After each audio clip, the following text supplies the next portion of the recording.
So, Grand Rising, ladies and gentlemen. So, yesterday I sparked a conversation as it relates to the need to really review our current electoral boundaries. And I mean, that was to initiate the conversation.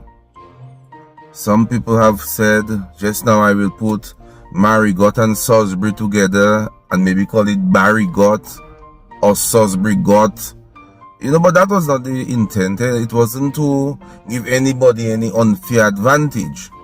But it was to really and constructively look at the existing boundaries and determine if there is need to re-establish new boundaries to reduce the number of constituencies.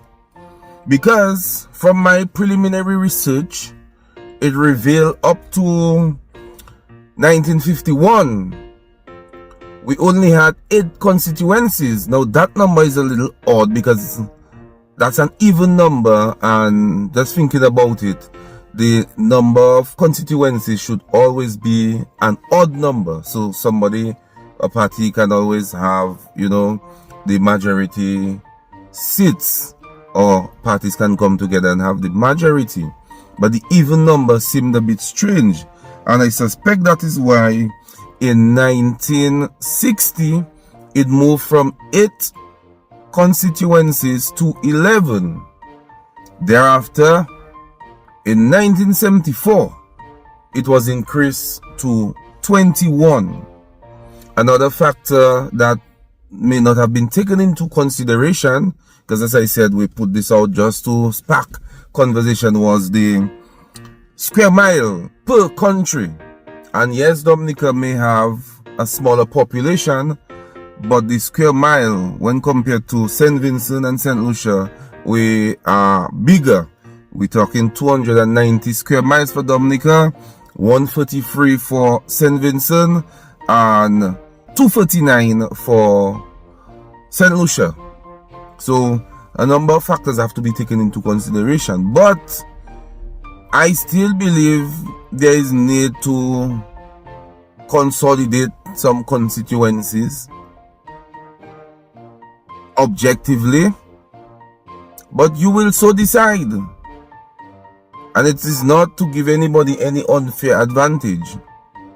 Neither was 21 set to give anybody unfair advantage. I mean, right now, if you look at where Dominica has been from 1974 to now, or 1960 to now, access to the various hamlets and communities have improved.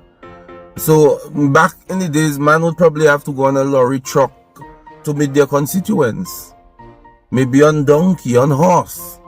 Right now, you have your SUV that can go almost anywhere, and it's getting better and better.